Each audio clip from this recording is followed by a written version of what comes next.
دویم کال چې کله د نبوت 12 کال شو، بیا د خزرج د قبیلې یو څه کسان مکې مکرمې ته د حج دپاره راغلل.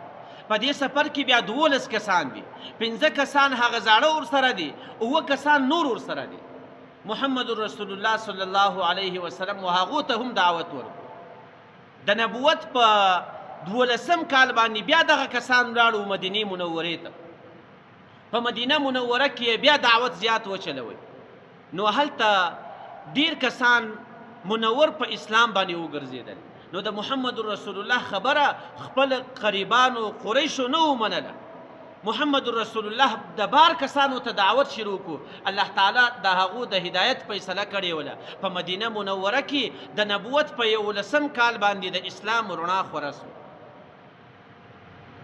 محمد رسول الله صلی الله علیه وسلم له دې قبیلې څخه راځي. یوه بله قبیله د هغې ته راځي.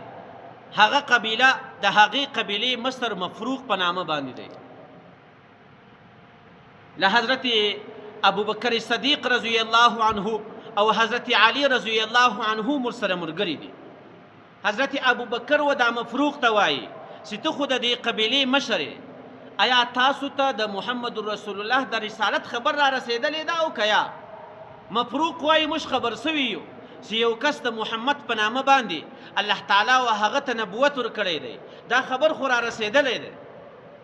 حضرت ابوبکر صدیق رضی الله عنه ورته وایي چې هغه زما دغه ملګری محمد دی صلی الله علیه وسلم. نو مفروق ورته وایي چې ای قریشي وروره، محمد رسول الله ته وایي ته د چیش دپاره الله تعالی را لیږلی او تا کوم دعوت شروع کړی دی؟ محمد رسول الله صلی الله علیه وسلم ورته فرمایي چې زما د دعوت اوله خبره دا ده چې تاسو الله تعالی په وحدانیت باندې ومنئ، او الله تعالی ما ته نبوت را کړی دی، تاسو ما په نبوت باندې ومنئ. مفروق ورته وایي چې ای قریشي وروره، الله تعالی و تا ته نور څه حکم کړی دی؟ الله تعالی دغه آیاتونه را نازلوي. قل تعالوا اتل ما حرم ربکم علیکم الا تشرکوا بی شیئا. چې کوم کسان له تا څخه پوښتنه کوي هغو ته اول وارې دا ووایه چې الله تعالی پر تاسو باندې کوم شیان حرام کړي دي. الله تشرکوا بی شیئا، تاسو به له الله تعالی سره شریک نه نیسئ.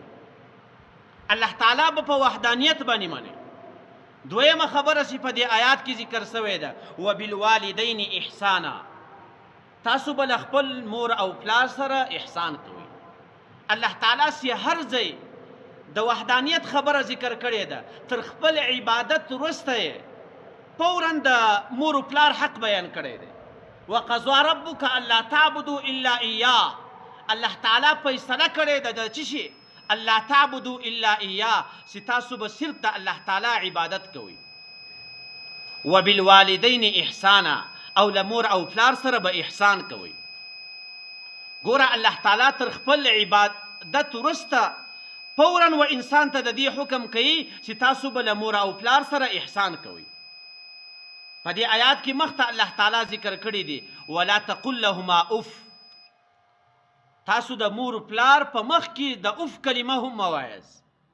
نو الله تعالی تر خپل وحدانیت وروسته په مخلوقاتو کې چې الله تعالی غټ مقام ورکړی دی هغه الله تعالی و مور و پلار ته ورکړی دی.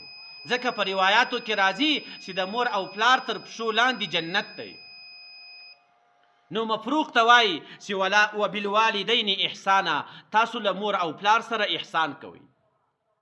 درېیمه خبره ولا تقتلوا اولادکم من املاق نحن نرزقکم و ایاهم، تاسو خپل اولادونه په دې خاطر باندې مه قتلوئ چې دغو ته به موږ رزق نه کوو.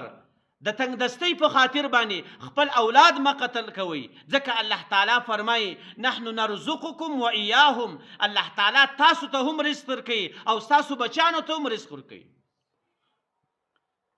او څلرم دعوت سی محمد رسول الله ورته کوي ولا تقربوا الفواحش ما ظهر منها وما بطن، تاسو د الله تعالی نافرمانی مه کوئ، تاسو ګناه مه کوئ.